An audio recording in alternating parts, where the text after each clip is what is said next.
Reforma Universitaria de 1918.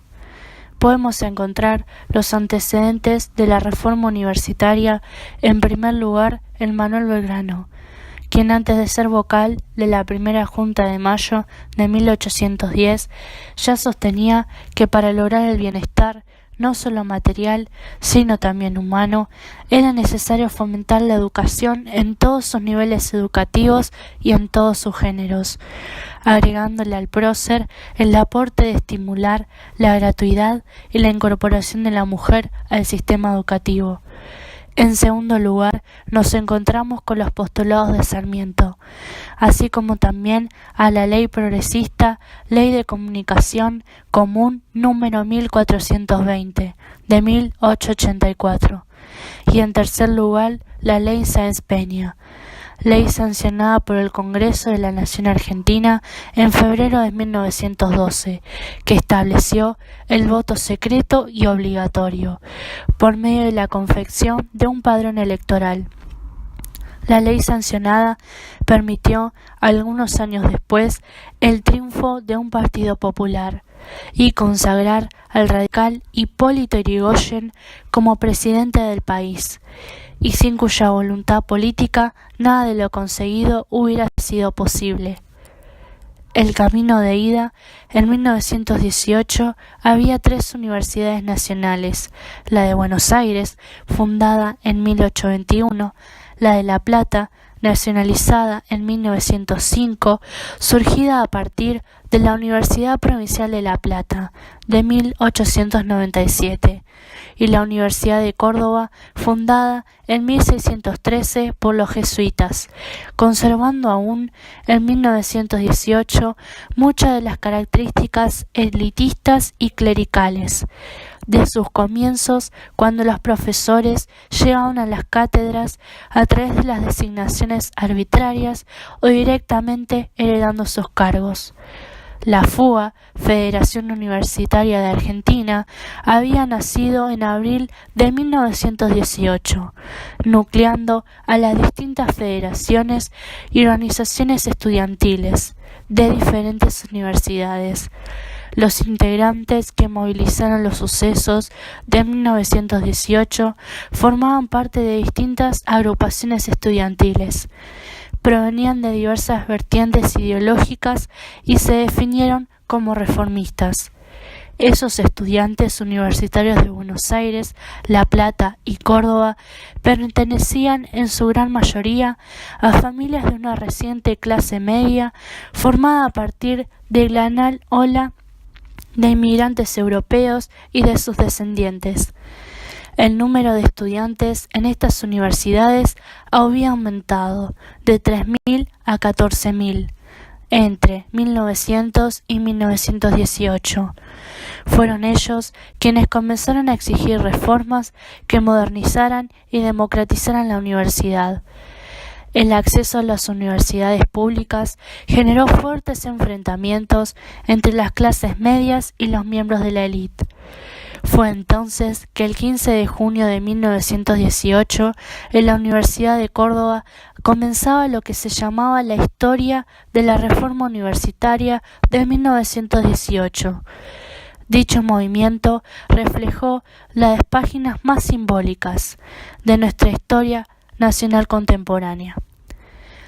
El Manifiesto Liminar de 1918, publicado el 21 de junio en la Gaceta Universitaria, días después del histórico suceso, y redactado por Deodoro Roca, proclamaba en su primer párrafo a los hombres libres de Sudamérica: acabamos de romper la última cadena. En las medidas reformistas se propugnaba la libertad de cátedra, la existencia libre, la periodicidad de la cátedra, el libre ejercicio de la docencia, los concursos para la distribución de cargos, la publicidad de los actos universitarios, la gratuidad de la enseñanza, los seminarios y formas de enseñanza donde el estudiante tuviera la posibilidad de intervenir propositivamente, y la extensión cultural por fuera de la estructura universitaria. En suma, la democratización de la enseñanza universitaria. Las reivindicaciones reformistas bregaban además por la renovación de las anquilosadas estructuras universitarias, la implementación de nuevas metodologías de estudio y de enseñanza, el racionamiento científico frente al dogmatismo, la libre expresión del pensamiento, el compromiso con la realidad social y la participación del claustro estudiantil en el gobierno universitario. Luego de luchas y tras el estallido de junio del 18, intervenciones de por medio y tomas universitarias, el 12 de octubre de 1918 se suscribió un decreto a partir de Irigoyen, apoyando así a las reformas que contempló ampliamente los reclamos estudiantiles. Esa rebelión reformista marcó una ruptura en el etilismo dominante de la época y el nacimiento de la Universidad Autónoma y Democrática. La universidad pública, plural, gratuita y cogobernada es la orgullosa característica de la educación argentina. Contexto y legado. En contexto, la reforma universitaria no se redujo exclusivamente a ese año, ni a la Universidad de Córdoba. Fue un episodio que puso en descubierto un espíritu de reformismo generalizado, teniendo un impacto político inmediato muy fuerte en todo el país. En correlación con los sucesos que vivía Argentina y el mundo, en junio de 1918, la Juventud Universitaria de Córdoba inició un movimiento por la genuina democratización de la enseñanza, cosechando rápidamente la adhesión de todo el continente. Finalizada la Primera Guerra Mundial, a un año que los norteamericanos se incorporaran a la guerra, a 8 meses de la Revolución Rusa, pero también en tiempos de progresos, en el que Albert Einstein propuso su revolucionaria teoría de la relatividad general en 1916, a 8 años del comienzo de la Revolución Mexicana, con un fuerte protagonismo de los sectores campesinos y, principalmente, casi 2 años de la llegada del radicalismo al poder nacional.